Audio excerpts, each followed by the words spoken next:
श्री सोमेश्वर कलामंच सामाजिक संस्था आयोजित गराजलो रे गराजलो या नाटकाद्वारे जनजागृती करता करता प्रत्यक्षात निस्वार्थीपणे 15 मुद्दे घेऊन गराजलो रे गराजलो एक चळवळ सुरू केली आहे आणि या चळवळीचाच भाग म्हणजे लाईव्ह मुलाखत चर्चासत्र.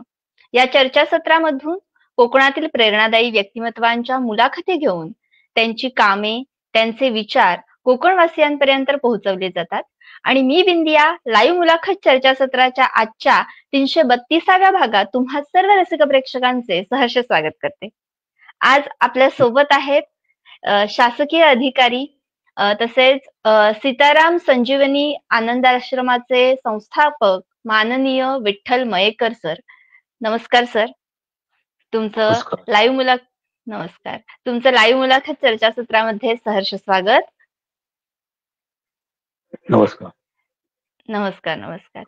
तर चर्चासत्राच्या माध्यमातून तुमच्या व्यक्तिमत्वाबद्दल आपण अनेक गोष्टी जाणून घेणार आहोत. पण सर, आपण खरं तर शासकीय सेवेत रुजू आहात, तर आपल्या या प्रवासाबद्दल आम्हाला सगळ्यात आधी जाणून घ्यायला आवडेल. काय सांगाल? 1985 साली मी मुंबईत आलो. अच्छा. गावातील आमची परिस्थिती हालाकीची, त्यामुळे लवकरच जॉब शोधायला लागला. आणि मुंबईत मी जेव्हा मुंबईत आलो तेव्हा असा खूप विचार होता की व्यवसाय वगैरे करायचा. पण इथे आल्यानंतर असं व्यवसाय करायला काहीतरी पैसे हातात हवेत. मग हळूहळू मी जॉब इथे छोटे छोटे करायला लागलो. त्यासोबत मग छोटा असं वडापावची गाडी वगैरे, म्हणजे अशा टाईपचे छोटे धंदे सुरू झाले. त्यानंतर मी असंच होता एक धाबा पण चालवायचो मी अंधेरीला. कालिदा धाबा म्हणून नाव होतं अंधेरी बहार टॉकीज. आता आहे की नाही माहिती नाही, पण आता पूर्वी तिकडे त्या एकदम अपोजिट डायरेक्शनला माझा कालिदा धाबा म्हणून एक धाबा होता, भाड्याने घेतला होता.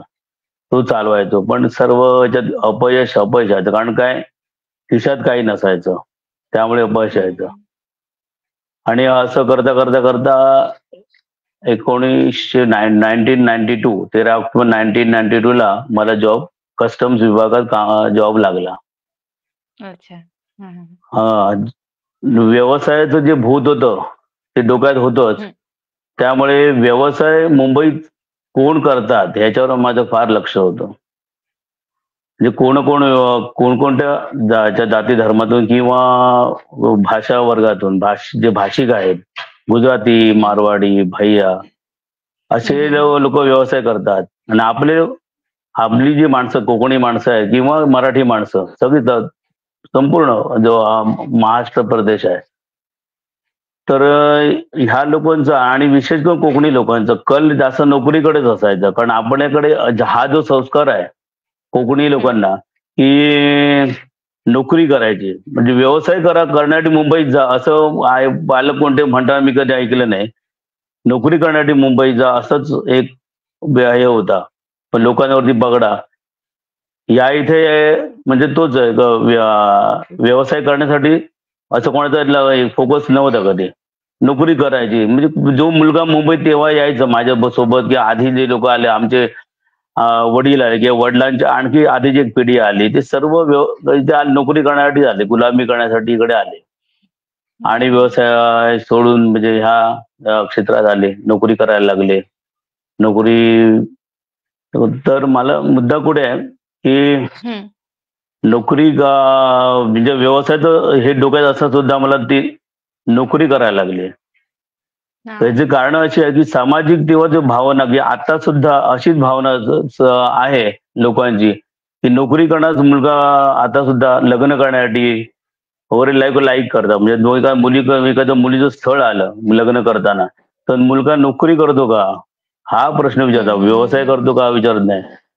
तर माझ्या ह्याच्यामध्ये नातेवाईकांमध्ये सुद्धा मी बघितलं, माझा सख्खा भाचा, त्याचं लग्न करताना तो नोकरी करत नव्हता, तो व्यावसायिक होता. तर त्याने नोकरी करावी अशी मुलींची अपेक्षा होती.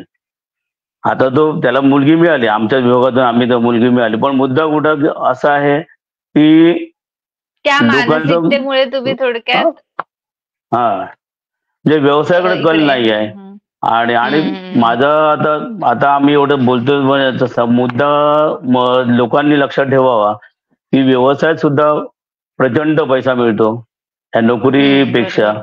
तर नोकरीकडे न नक्कीच. वळता लोकांनी व्यवसायाकडे वळावं नक्कीच, असं मला नक्कीच. वाटतं. आपण त्याबद्दल हम्म, सविस्तर पुढे बोलणारच आहोत. हम्म, नक्कीच. म्हणजे अगदी व्यवसायापासून ते शासकीय नोकरीपर्यंतचा तुमचा प्रवास तुम्ही आता सांगितलात. पण त्यासोबतच हम्म. आपण सीताराम संजीवनी वृद्धाश्रम याची स्थापना केली. तर याबद्दल, त्या आश्रमाबद्दल आम्हाला जाणून घ्यायला आवडेल. काय सांगाल? 2004 साली सीताराम संजीवनी आनंद आश्रमाची निर्मिती झाली. म्हणजे आम्ही रजिस्ट्रेशन केलं.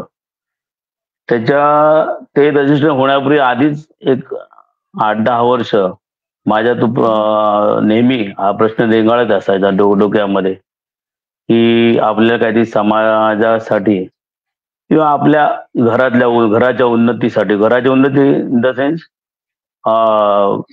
म्हणजे घरात आमच्या ज्या समस्या निर्माण झाल्या घरातूनच आणि याची निर्मिती हं, व्हायला सुरुवात झाली ते सर्व.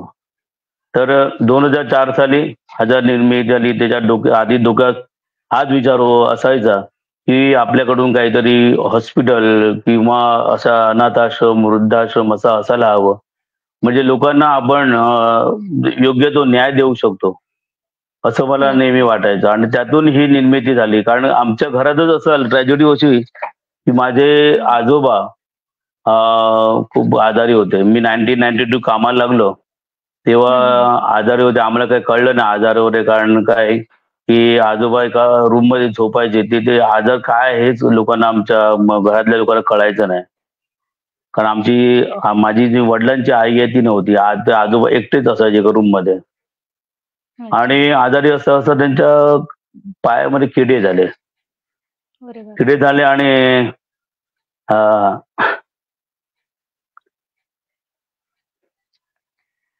तुम्ही पाणी पिणार असाल तर पिऊन घ्या. काही हरकत नाही. सरांनी स्वागत केलंय. Thank you so much sir. हां, फाईन.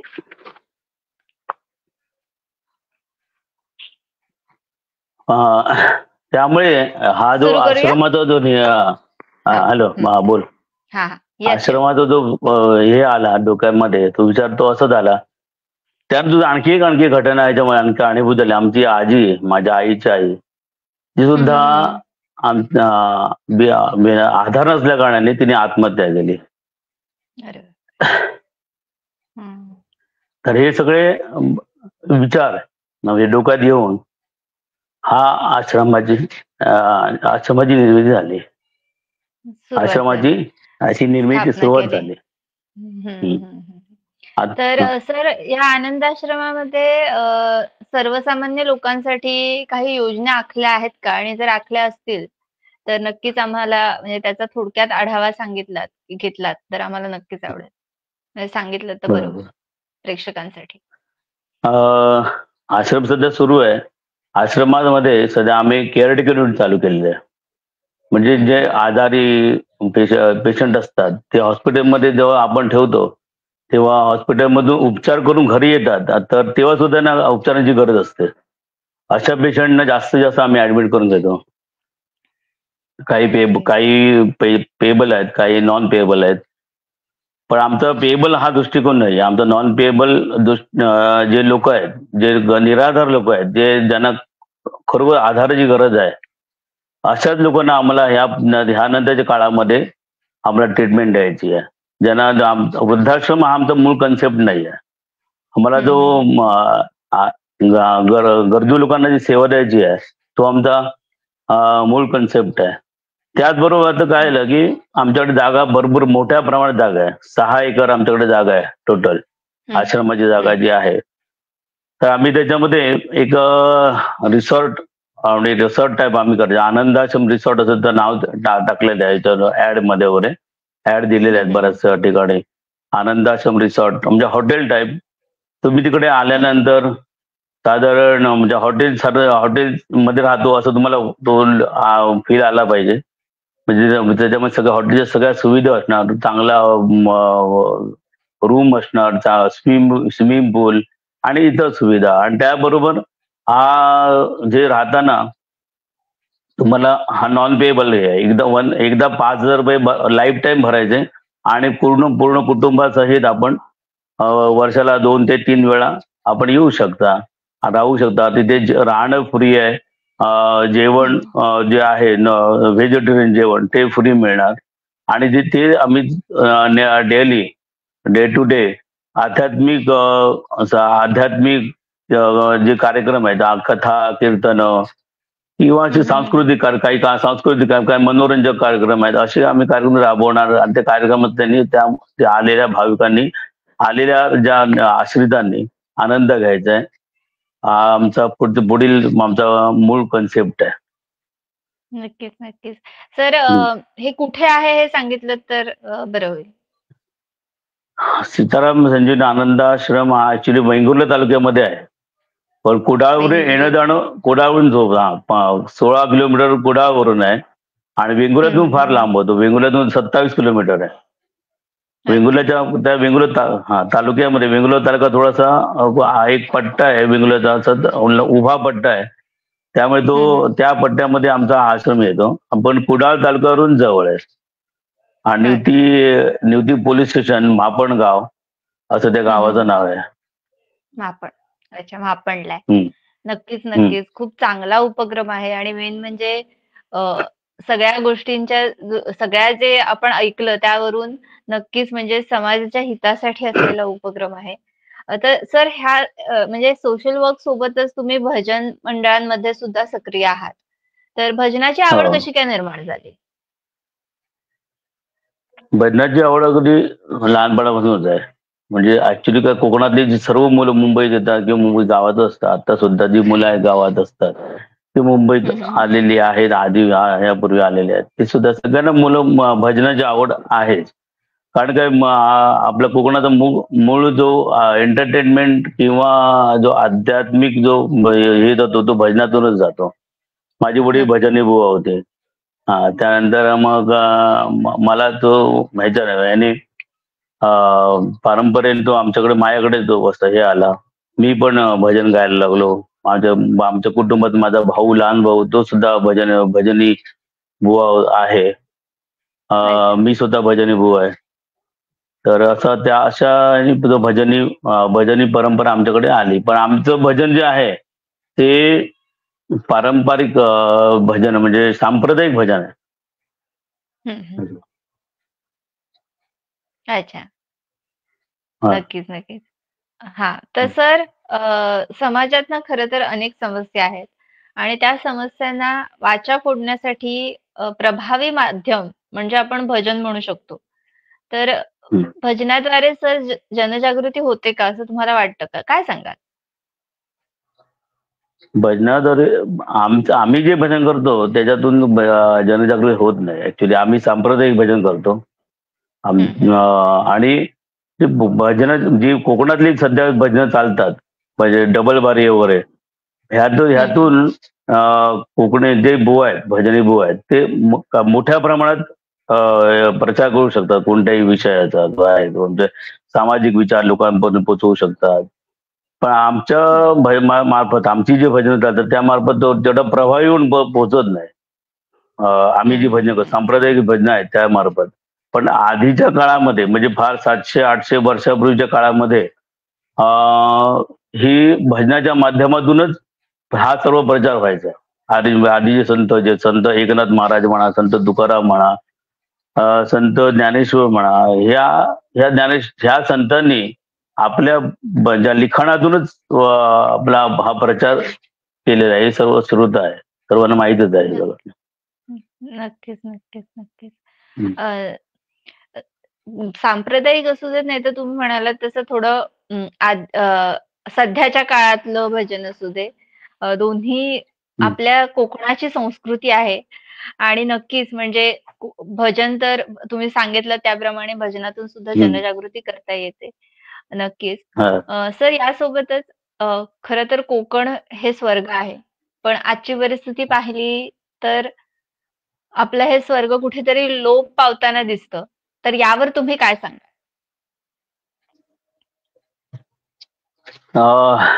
हा प्रश्नच कठीण आहे. बघा, हे आहे, म्हणजे चांगला सुंदर प्रश्न आहे आणि कठीण प्रश्न आहे. दोन्ही प्रश्न आहेत. त्या विचार आम्ही अनेक मुलाखती तुमच्या त्याच्यातून सगळ्यांनी आपापली वेगळी उत्तर दिली आहेत, पण माझं सुद्धा वेगळं उत्तर आहे.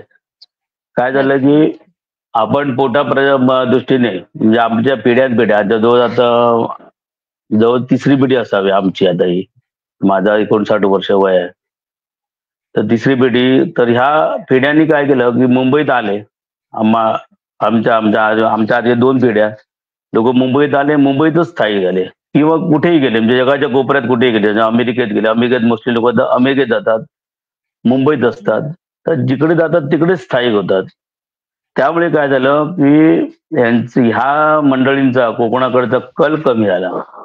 कल कमी झाल्या कारणाने काय झालं, त्यांचं जे कौटुंबिक त्यांचं जे महत्व होतं ते कमी कमी व्हायला लागलं. आणि जे कुटुंबातील जे लोक आहेत, कुटुंबातली जी माणसं आहेत, तर त्यांचं ह्यांच्यावरचं प्रेम कमी झालं.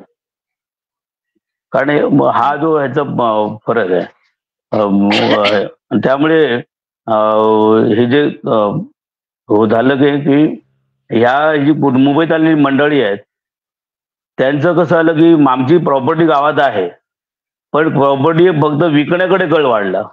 आमची का ते माका का ते माझ्या वाट्याचं विकू खाया आणि मला पैसे का ते पैसे मिळले का मी मोकळं झालंय, खरंय. असं झालं. त्यामुळे कोकणचं भकास व्हायला लागलं. का कोकण आता आताच माझे 2-3 दिवसापूर्वी एक न्यूज आली होती मला पेपरला, की दापोली तालुक्यामध्ये 60% लोक परप्रांतीय आहेत आणि 40%च फक्त लोक मूळ निवासी आहेत. हं. ही परिस्थिती निर्माण का झाली की हे लोक तिथले स्थायिक लोक सुद्धा आपल्या गरजेपोटी जागा विकायला लागले आणि मुंबईतली जी मंडळी आहेत ती सुद्धा जागा विकायला लागली. त्यामुळे हे कोकण भकास होते की काय असं वाटायला लागलं. खरंय, खरंय. हं. नक्कीच, नक्कीच. सर अजून एक प्रश्न आलाय तो म्हणजे कोकणातील खरं तर तुम्ही ॲक्चुअली थोडं म्हणजे भजनाशी रिलेटेड असल्यामुळे नक्कीच अ, अ, हा प्रश्न खूप महत्त्वाचा आहे. कुठेतरी कोकणातील लोककला टिकून राहण्यासाठी, लोककलेचं संवर्धन होण्यासाठी प्रयत्न केले पाहिजेत. तर तुम्हाला काय वाटतं, की काय करता येईल आपल्या कोकणातील लोककला जपून राहावी असं वाटत असेल तर? दमून आहेच ऍक्च्युली. आणखी वेगळं वेगळं म्हणजे आता काय, जे स्पर्धा वगैरे कोकण भजनांच्या स्पर्धा किंवा हं, ह्या कोकणी दशावतारी नाटकांचा जो हे आहे त्यांच्याकडे हं. चांगल्या दृष्टीने माणसाने बघायला पाहिजे. कारण ह्या संस्कृती सगळं टिकून राहायला पाहिजे, तर त्यांच्यासाठी सुद्धा आपण स्पर्धात्मक बघायला हवं असं वाटतं. की बस यांची आता आम्ही मुंबईत राहतो, आम्ही इथे भजन स्पर्धा आयोजित करतो, दरवर्षी आयोजित करतो. आणि त्यामुळे काय होतं की भजनांचा आमच्याकडे स्कोप खूप वाढला. भजन लोक लहान लहान मुलं आता आमच्याकडे भजन करायला लागली. आज ह्या इथे 20-22 वर्षाची मुलं आहेत, ती हं, हं, हं. भजनामध्ये नेहमी भाग घेतात, अग्रेसर बक्षिसे आहेत. मिळवतात. मी मी या माध्यमातून मोठं झालो.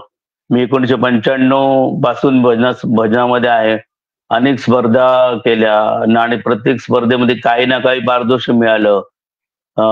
1, 2, 3 क्रमांक किंवा कोणताही क्रमांक, जो क्रमांक मिळाला किंवा कधी कधी नाही मिळाला. पण स्पर्धेत गेल्यामुळे काय झालं की मुलांचा हा कल वाढला. कलेशी. अध्यात्माचा नक्कीच. आध्यात्मिक कल वाढला. हं. नक्कीच, नक्कीच. आणि मेन म्हणजे त्यामुळे कलेशी आपण कायम जोडले राहतो. आता सध्या बरं. आपण नेहमी म्हणतो, की स्पर्धात्मक युग आहे. त्याच्यामुळे नक्कीच कुठेतरी मॉडर्न टच घेऊन आपण आपली संस्कृती सुद्धा जपू शकतो. सर खरंच खूप सुंदर मार्गदर्शन केलंत. तर सर खरं तर सुशिक्षित असून सुद्धा कधी-कधी काही लोक कोकणातले काही लोक अशिक्षितासारखे वागताना आपल्याला बघायला मिळतं. तर यावर तुमचं मत बरोबर. काय? यावर सुद्धा मी असं हेच सांगेन की आम्ही आता गेल्या वर्षी मालवणमध्ये भजन केलं. एका कुटुंबामध्ये मोठं कुटुंब आहे, घर मोठं, हवेली घर आहे. घरात एक मुंबईतली जोडून 400-500 माणसं घरात मंडळी आहेत. म्हणजे तेवढं तेवढं मोठं घर आहे. विचार करा, हवेली आहे घरात, हम्म, घर म्हणजे. आणि हम्म. यांची जागा सुद्धा म्हणजे 500 ते 600 एकर जागा आहे त्या माणसांची. पण झालं कसं आहे, बापरे. जागा आहे भरपूर आहे, पण डेव्हलपमेंट नाही. काही डेव्हलप करत नाहीत. थोडीफार जी गावातली मंडळी, गावातले जे भाऊबंद आहेत, ते थोडेफार हम्म, हम्म. ज्यांना ते शक्य आहे तसं तसं ते थोडंफार करतात. असं खूप प्रमाणात नाही, कारण ही सगळी जागा त्यांच्या एक कॉमन कुटुंबाची जागा असल्या कारणे कुठे डेव्हलप करायची हा पण एक मोठा प्रश्न आहे. हम्म, समजलं. तर हे सगळं शिकलेले सवरलेले लोक आहेत. तर यांना थोडं मार्गदर्शन करायला हवंच. ऍक्च्युली मला गेल्या वर्षीच हे डोक्यात आलं होतं. गेल्या वर्षी आम्ही भजन केल्यानंतर त्यांना विचारलं. ते म्हणले आमची एवढी जागा आहे, 500 म्हणजे 500 एकरच्या वरती जागा. तर आणि त्याची डेव्हलपमेंट होत नाही, मग ती अशी, हे सुद्धा वाईट गोष्ट आहे ना. ती जागा हम्म. विकत नाही, फक्त हा त्याला प्लस पॉईंट आहे. पण बरोबर. डेव्हलपमेंट होत नाही, मग त्याचा फायदा नाही. मग यांच्यासाठी काहीतरी मग अशी विचारसरणी पुढे आली पाहिजे. एखादी म्हणजे कोणतरी त्यांना असं सल्लागार व्यवस्थित मिळाला पाहिजे, हे असं माझं जागेतून मत आहे. उत्पन्न आणि कसं हा घ्यायचं हेही समजलं हा तर. म्हणजे त्या वेगवेगळ्या प्रक्रिया आहेत. आता मॅनपॉवरमुळे हे काम आता डेव्हलपमेंट करू शकत नाही, किंवा ते जागेचे मालक स्वतः नाही आहेत. तर हा एक कारण हम्म, कारण आहे. पण इतर मॅनपॉवर नसल्या कारणे ते करू शकत नाहीत. तर याच्यासाठी सरकारने सुद्धा काही योजना केल्या पाहिजे, किंवा त्यांनी समाजाने काहीतरी त्याच्यातून म्हणजे भाव हे केलं पाहिजे. आता आपण याच्यावर युट्यूबवर किंवा फेसबुक बघतो की चायना हम्म, सारखा हम्म. देश आहे, मोठ्या प्रमाणात शेती करतो. एकटी एकटी बाई असते किंवा एकटा पुरुष असतो, एकराने शेती नांगरून काढतो आणि त्याच्यामध्ये शेती पिकवतो. असं हो. हे जे टेक्निक आहे ते आपल्या भारतामध्ये राबवलं गेलं पाहिजे. यायला हवं. चांगला हम्म. प्रश्न घेतला तुम्ही, विचारलात. नक्कीच, नक्कीच. नाही खरंय. खूप गरजेची गोष्ट हम्म. आणि खूप छान पद्धतीने मार्गदर्शन लाभलं. तर सर यासोबतच ना, आपल्या माणसांनी आपल्या माणसाकडूनच खरं तर खरेदी विक्री सुद्धा केली पाहिजे. तरच आपली आर्थिक नाडी कोकणाची आपल्या हातातच राहू शकेल. कोकणवासियाच्या हातातच राहू शकेल. तर यावर तुम्ही काय सांगाल? बरोबर आहे. माझं पण मत या गोष्टीची एकदम मी एकरूप आहे या गोष्टीची, की जागा आता काय आहे, की काही कोकणी मंडळी आहेत, गावी असतात. तर ते हं. गरजेपुढे त्या जागाची विकायची असते. आता मुंबईतल्या जागा विकत, मुंबईतली माणसं जागा विकतात, ते कारण वेगळे. मी पण खरेदी गावातली, विक्री सॉरी सर मध्येच हा डिस्टर्ब करते. मी म्हटलं कदाचित आवाज नसेल येत. म्हटलं खरेदी हं. विक्री आपल्या माणसाकडूनच केली पाहिजे. तर यावर आपलं मत काय?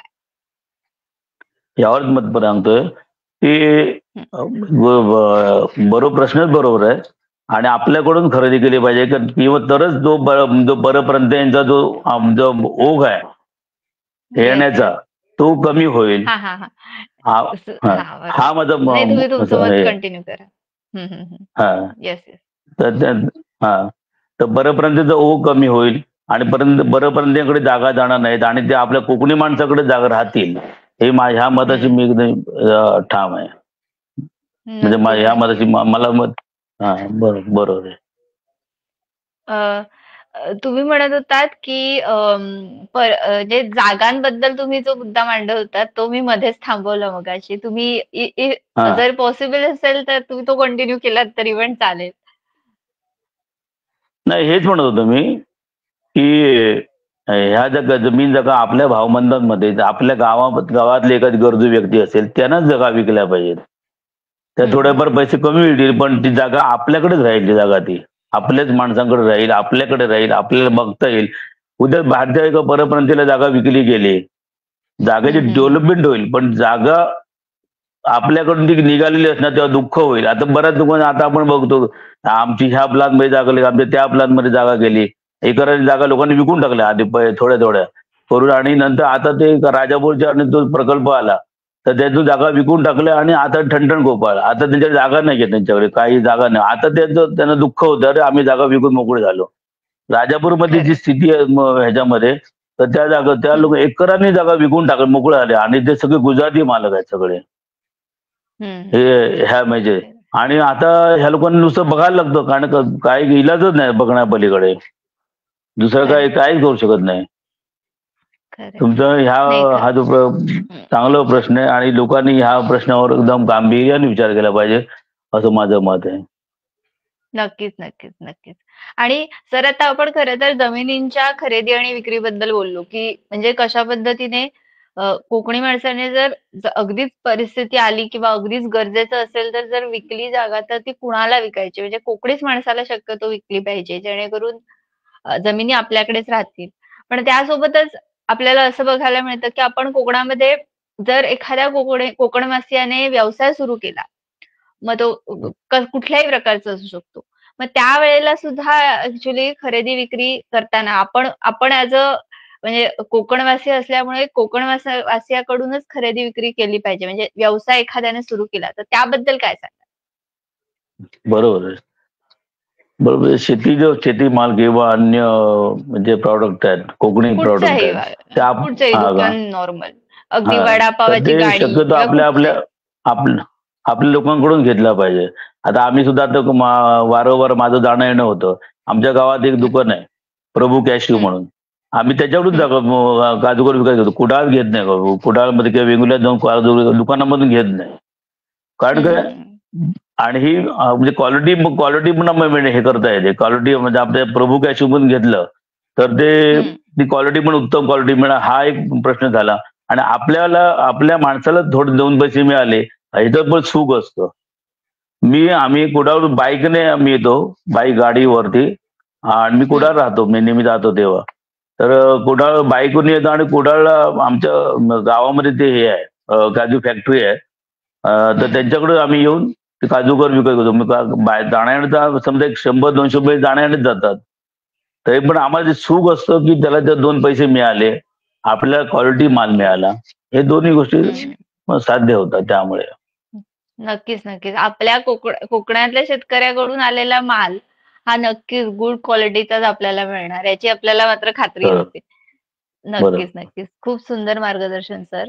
तर सर श्री सोमेश्वर कला मंच सामाजिक संस्था आयोजित गराजलो रे गराजलो या नाटकाद्वारे खरं तर जनजागृती करता करता आपण निस्वार्थीपणे गराजलो रे गराजलो ही एक चळवळ सुरू केली. तर या हं. चळवळीविषयी तुम्ही काय सांगाल? चळवळी ह्या श्रीयुत सहदेव धरणे यांनी सोमेश्वर कलामंच सामाजिक संस्था गराजलो रे गराजलो या चळवळीद्वारे हा जो कन्सेप्ट उभा केला, म्हणजे कधी हे आहे की लोकांनी म्हणजे ज्या आपल्या जमीन जागा आहे तर विकू नये, हे नाटकाद्वारे आधी हे केलं, आणि त्यानंतर त्याच्यातूनच हा एक चळवळ उभी केली. आणि खरोखरच ह्या चळवळीला माझा स्वतःचा पाठिंबा आहे. आणखी काही महिन्यांनी आमचा फिजिकल पाठिंबा राहील. आता मी बोलतोय, फिजिकल पाठिंबा आहे. त्यांनी सुद्धा आमच्या काही ज्या आम्ही सुद्धा समाजात राबवलेले कन्सेप्ट आहेत, त्यांनी सुद्धा आम्हाला सुद्धा आशीर्वाद द्यावेत. आणि त्यांना आम्ही खरोखर ह्या त्यांच्या कन्सेप्ट आहेत, त्यांना आम्ही पाठिंबा देणार आहे. आमची संस्था पाठिंबा देईल, मी स्वतः पाठिंबा देईल. नक्की. Thank you so much sir. तर सर पण त्यासोबतच ही चळवळ घराघरात पोहोचवणं सुद्धा तितकंच गरजेचं आहे. तर त्यासाठी तुम्ही कोकणवासियांना कशाप्रकारे आवाहन कराल? आव्हान म्हणजे हेच आहे की सर्वांनी हा जो धरणे साहेबांचा जो संकल्प आहे, त्याला पॉझिटिव्ह दृष्टीने बघायला पाहिजे. पण का एवढे ते हं, पोटतिडकीने ओरडतायत, त्यांचा कोणताही स्वार्थ नाही आहे. नाटकाद्वारे तर खूप पैसा कमवला असता. नाटकं अनेक आणखी वाढव हे गराजलो जे करायचं ऐवजी आणखी नाटकं निर्माण केली असती. त्याच्या मार्फत, कारण ते स्वतः कलाकार आहेत, ऍक्टर आहेत, निवेदक आहेत, चांगले हे त्यांच्याकडे वक्ते आहेत. भाषण म्हणजे वक्ते आहेत. ह्या सगळ्या गोष्टी त्यांच्याकडे आहेत, तर ते ह्या गोष्टीकडे वळल्या कारणाने त्यांना आपल्या जो पोटापर्यंत प्रश्न बाजूला ठेवून हा जो सामाजिक प्रश्न घेऊन त्यात आज पूर्ण कोकणात राबत आहेत. हा पूर्ण कोकण म्हणजे कोकणातला कन्सेप्ट सक्सेस व्हावा ह्यासाठी त्यांनी मुंबईतलं सगळं सोडून त्यांनी ते कोकणातच स्थायिक झाले. ही गोष्ट खरोखरच म्हणजे त्यांना ह्याचं श्रेय दिलंच पाहिजे ह्या गोष्टीसाठी. आणि लोकांनी सुद्धा नक्कीच. हा म्हणजे प्रश्न हे आहे तो पॉझिटिव्ह घेऊन त्याला सपोर्ट केला पाहिजे. कोकणाचे जे ऍक्च्युअल विचार जे पोहोचत नाहीत लोकांपर्यंत असं आपल्याला वाटतंय, ते खरोखर ते लोकांनी जरा ह्या विषयावरती गांभीर्याने विचार करून जे आपण मगाशी आपण एवढं वेळ बोलतोय, की आपल्या जमीन जागा लोकांनी परप्रांतीयाने विकू नयेत. ह्याचा जर विचार करून थोडे पैसे कमी येतील, पण आपल्या गावातच जी जागा विकावी आणि जो धरणे साहेबांचा संकल्प त्याला पाठिंबा लोकांनी द्यावा, असं मला नक्कीच, वाटतं. नक्कीच. नक्कीच. धन्यवाद सर. अ, खरंच खूप सुंदर मार्गदर्शन लाभलं. आणि तुम्ही म्हणालात त्याप्रमाणे सहकार्य तुमच्या असणारच आहे आणि चर्चासत्राच्या माध्यमातून खरं तर आपण या चळवळीशी जोडले गेलातच आहात. तर सर आपण मगाशी भजनाबद्दल बोललो. तर नक्कीच आम्हाला तुमच्या आवाजात एखादा अभंग ऐकायला आवडेल, जाता जाता.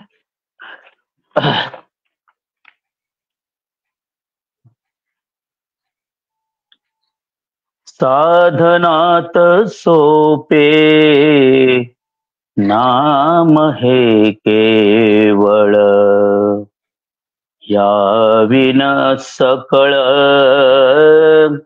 क्षीण वाया. धरा रे धरा रे धरा नाम विठोबाचे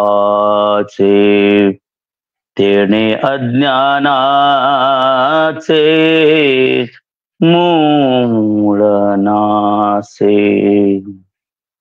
धरा रे धरा रे धरा नाम विठोबाचे नाम तारी फार पुराणी वर्णिले.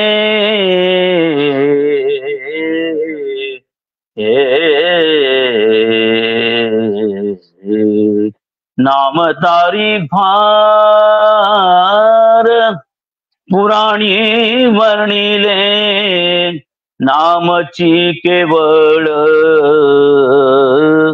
आत्मसत्ता.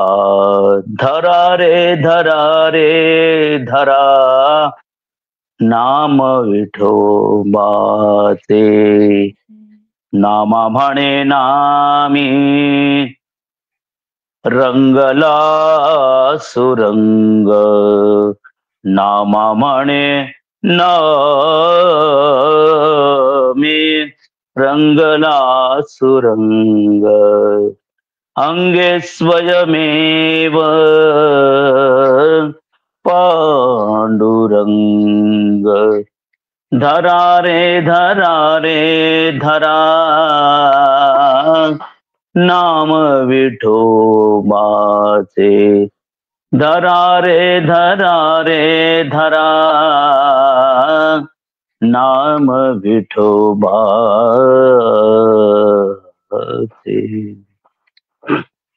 वा वा श्री वा. सोमेश्वर कलामंच. हा, सुंदर. बोला बोला. सुंदर, सुंदर. म्हणजे अगदी भक्तिमय वातावरण झालं. खूप छान वाटलं.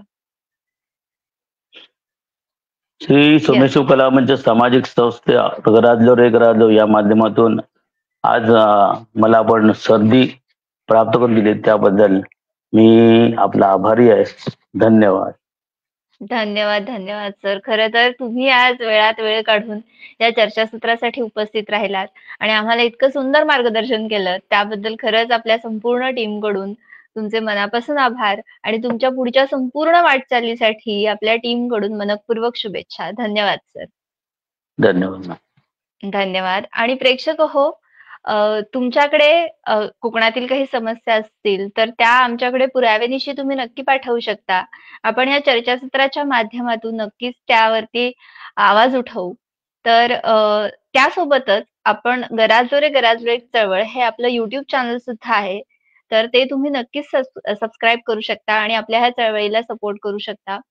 तर आजच्या वेळेच्या बंधनामुळे आजची मुलाखत आपण इथेच थांबवतोय. पण पुन्हा भेटूया पुढील मुलाखत चर्चासत्रात अशाच एखाद्या प्रेरणादायी व्यक्तीसोबत आणि असाच एखादा नवीन मुद्दा घेऊन. तोपर्यंत काळजी घ्या. धन्यवाद. धन्यवाद सर. धन्यवाद.